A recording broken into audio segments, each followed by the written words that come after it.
Greetings, this is Faolan, and I've tried to record this video about 20 fucking times. What an intro! Yeah, I've tried to record this a lot, but I keep fucking up the reading, so I'm just gonna try and go for it this time, do it, and get it out there, because I'm tired of retrying it. Welcome to World of Warcraft.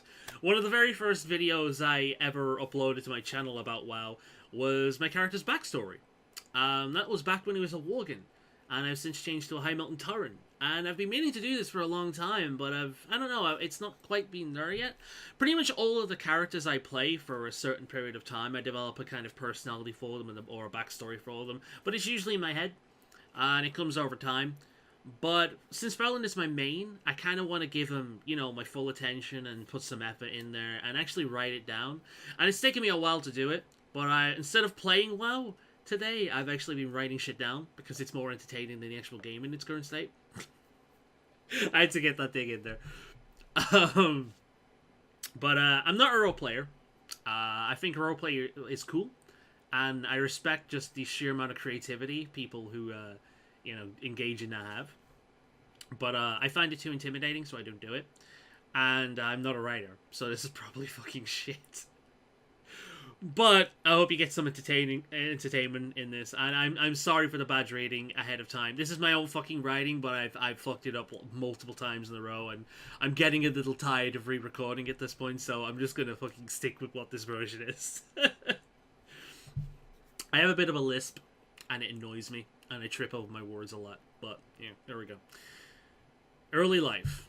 One of the many naturally born hunters of the Skyhorn tribe, Faolan from an early age displayed a knack for tracking, an affinity for beasts, or with beasts, and a thirst for adventure. A true Skyhorn, to be sure. As he grew, an experienced hunter would take him under her wing and teach him all she could until he was ready for the right of vision. He was a solitary sort, preferring the company of beasts and sounds of the wild to that of people. So it was no surprise that the spirit of a great cat came to him during his vision. In a strange twist of fate, he would encounter a pale kitten while journeying home. Seemingly abandoned, it was being harassed by a group of eagles. A gift from the Earth Mother, he thought, as he shooed the eagles away and picked the small thing up into his arms. He would suffer multiple scratches on his way back to Skyhorn, but this little kitten, he named Artax, will prove to be a loyal and loving companion in the years to come. The Burning Legion. Turmoil had claimed High Mountain.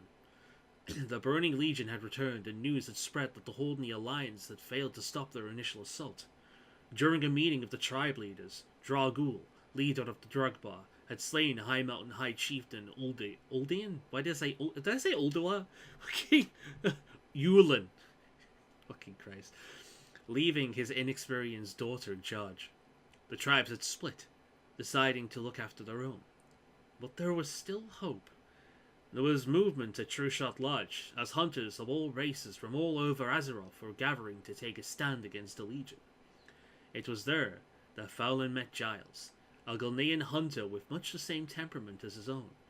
He travelled with a great wolf named Willow, who, while standoffish at first, grew to trust him. This is my way of incorporating my original, Worgen hunter into the story. So, canonically, in the deep lore of the Faolan verse, the Worgen hunter that I originally played as was Giles. Now, not Faolan. Can you tell I'm a Buffy fan? Anyway, let's see. They became fast friends, and for the first time, Faolan truly enjoyed the company of another. This somewhat bestial nature of the average Worgen helped in this. Giles' sister, Ginger, would often join them in their Legion hunts. She and Artax would spring out and ambush Legion troops, whilst Faolan, Giles, and Willow had them distracted. It was a highly effective strategy that earned them many kills. Smaller teams like theirs played their part, while great heroes of the Alliance and the Horde eventually defeated the Legion for good. It was not without loss.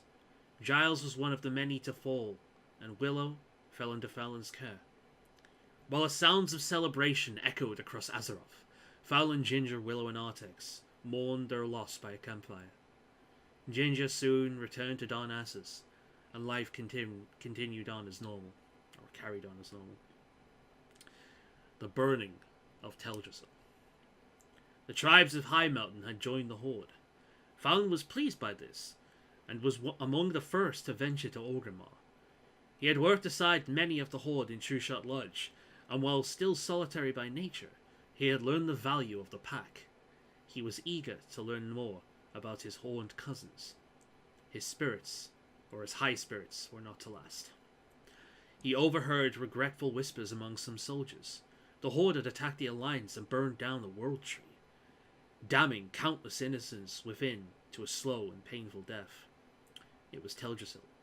Giles and Ginger had spoken about it many times, of its otherworldly beauty and of the endless kindness of the Kaldrai that called it home. It was their home now also, after the Forsaken had destroyed their first. They tolerated the Horde, but refused to work with the Forsaken. Faolan now understood why, and prayed to the Earth Mother that Ginger was safe, worry weighing heavily in his chest. He did not know where this alliance with the Horde would take him and his people, but he is concerned. He hears discontent whispers from time to time. At least he isn't the only one. He takes comfort in that. And of course, leaving it open to this is where he is now.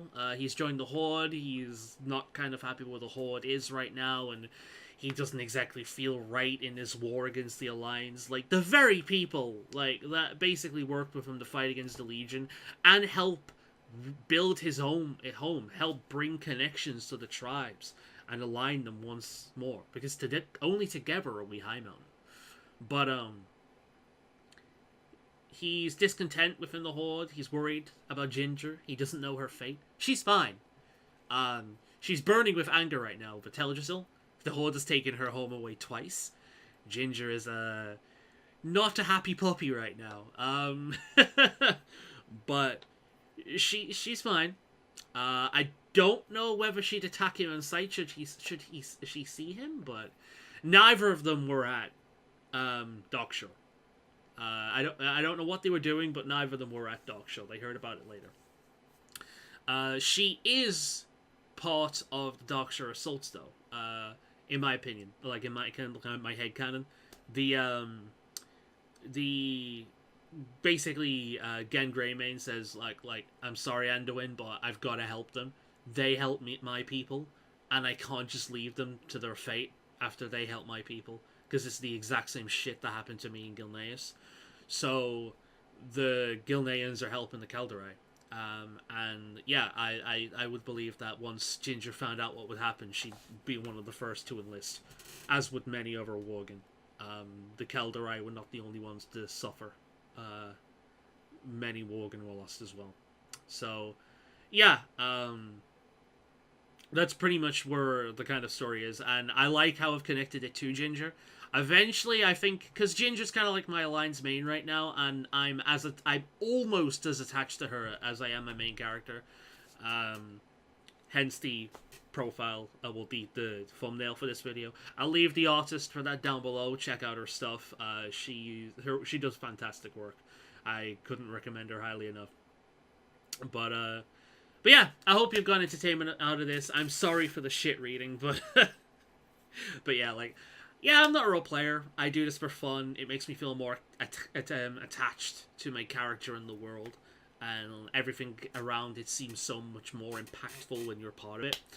But yeah, it's been fun. Giving you much in a game, guys. I will wave. See you next time.